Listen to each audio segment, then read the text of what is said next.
Welcome to Pieces for My Puzzle. I am your host, Nikki Shipp, and I'm excited to be sharing with you my life with a son on the spectrum.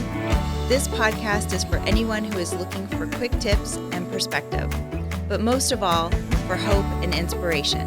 So sit back, relax, and let's put the pieces together.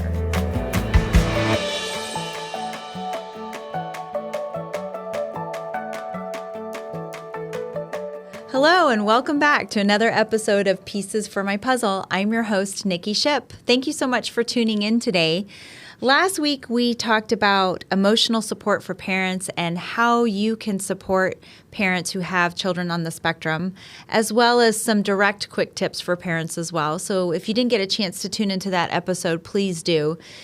Today, we're going to talk about focusing on one goal at a time with your child on the spectrum, and particularly with transition. And this has been a topic that I have actually been researching and working with in my own home with my child on the spectrum. Drayson, it's been really hard for me. And I don't even want to say of recent. It's been hard for me always, but of recent, it's become more difficult.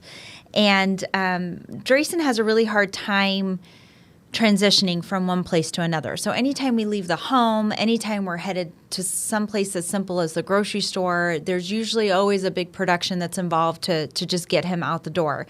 And to be honest with you, it just leaves me riddled with anxiety.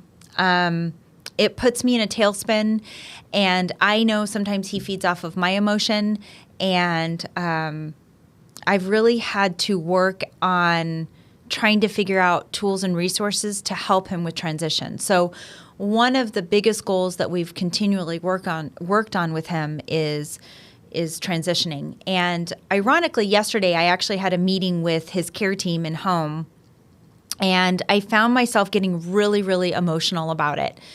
And I don't know if my care team just caught me just on an odd day at an odd moment. But, that question of, well, how are you guys doing? Or let's talk about, what you're noticing in the house.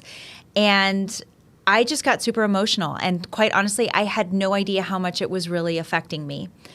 But I ended up telling them that I was starting to have a lot of anxiety, that I was trying to still take him places, but I found myself hesitating or trying to see if maybe my husband could watch him, or could I get a sitter instead of taking him places. And I realized that that's also not fair to Drayson.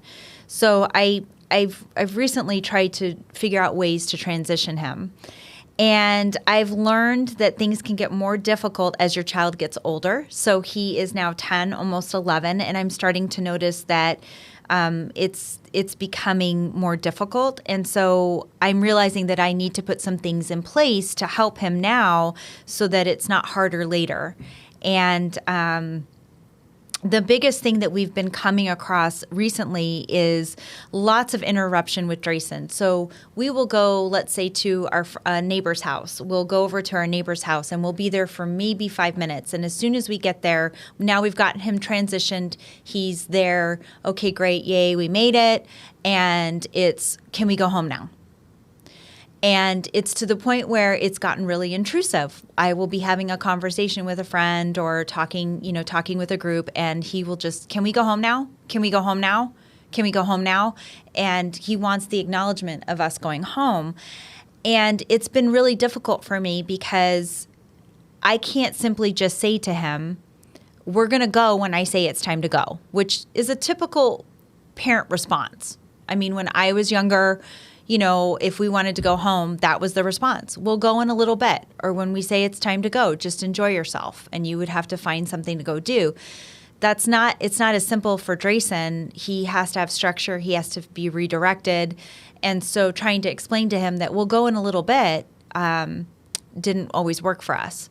So we came up with some ideas when I was talking to his care team actually yesterday about maybe how to combat some of that and give him an idea of when it's time to go, when it's time to leave, how long we're staying for.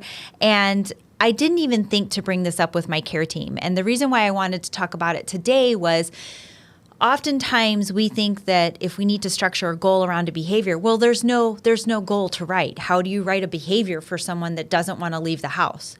How do you write a goal? And I think that what I found is that when I voiced my concerns to the care team, that there are things that they could put in place that could help him that I've just never thought of. And so I wanted to offer you guys some quick tips of some things that we are going to be starting to implement for Drayson. And some of these things we already have done, and some of these things are new and we're going to try. So hopefully in the future I can let you guys know how this goes. But I found that it was really enlightening for me to realize that when I think that there's not an option, there potentially could be. So if you're working with a care team, if you're working with therapists, if you're working with people that are helping your child, don't be afraid to tell them maybe what your frustration is and what your concern is, or something that you're noticing that maybe they might be able to offer help with. And so this program that Drayson is in is an ABA-based therapy in-home program. So we devised some goals of some things to help him with transition. So a couple of these quick tips is, the first one is to create a busy bag. And my care team member said this yesterday, and we've always packed a bag, but I loved how she called it a busy bag. And put full of items in there, like toys, activities, maybe some snacks if they have some favorite snacks. We always put like Drayson's Switch with some of his video games in his busy bag, so that way he can pull some of those items. But have multiple options and keep those with you. And that way, if they need to be redirected, or if you're out someplace and they need something, you can offer suggestions on what they can work on, or what they can play with, or what they can use to keep themselves busy. The other suggestion was to schedule prompts. I do this already with Drayson, and this has worked well to get him out of the house. But what I didn't think was extending that prompt beyond that. So let them know even a day ahead. So if we're going to dinner at a friend's house, oftentimes the day before, I will put it on Drayson's calendar, because he has a calendar that sits on the fridge. I will put it on the calendar that we're going, and I'll remind him, hey, Drayson, we're going to go over to so-and-so's house tomorrow. Oftentimes I get the flat out no, and I just ignore him. I'll just say, okay, or he'll just say, I don't want to go. And I'll say, we'll talk about it later. So I usually give him the prompt the day before. Then even that morning I will give him a prompt. Then maybe a few hours ahead of time, I will give him a prompt. And even up to 15, 10, 5 minutes before, I start prompting him a little bit more rapidly. That way he knows it's time to go. You can also use a timer and put a countdown on the timer. So I usually at 15-minute mark will put the timer on and let him know that it's 15 minutes until we have to go. He might fuss. He might say no. But if he knows that timer is going to go off, he will go downstairs, he'll put on his shoes, and he'll get ready to go. So using a timer is always good to help them stop from one task and go on to the next. This was a great suggestion that I got from my care team that I never even thought about doing, and I felt a little kind of dumbfounded when they suggested it. We use timers all the time in our home, and I use a calendar, and I use all of those things, but I never thought to put a timer on outside of that, going someplace. But when you're at a location, consider putting a timer on how long that you're going to stay. So if you know you're going to be there for a few hours, tell them you're going to put the timer on for 2 hours, and they can check it periodically so that they know when they can anticipate leaving.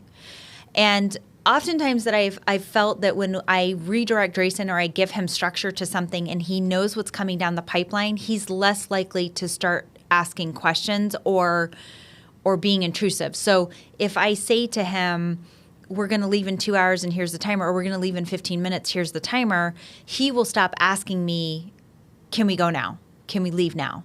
Do we have to stay here? Like, can we go home? I'm ready to go home. I get less of that because he's now focusing on the timer winding down. So I thought that was such a great suggestion. And honestly, I do not know why I've never thought to do that before. So that's definitely something that I'm gonna try.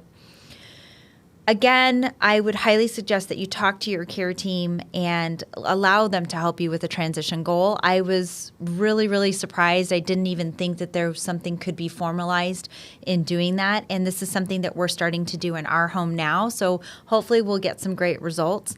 But when you express your concerns and your feelings to your care team that's helping you, oftentimes they might have a solution that you haven't thought of. And I always encourage parents to ask questions.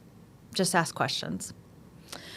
At the end of every episode, we want to do a story highlight or ask the audience a question. So I would love to hear your response to this question. Please feel free to email me at info@piecesformypuzzle.com. And my question for you today is, do you struggle with transitioning places with your child? I would love to know. I don't want to feel like I'm the only lone duck out there that feels this way.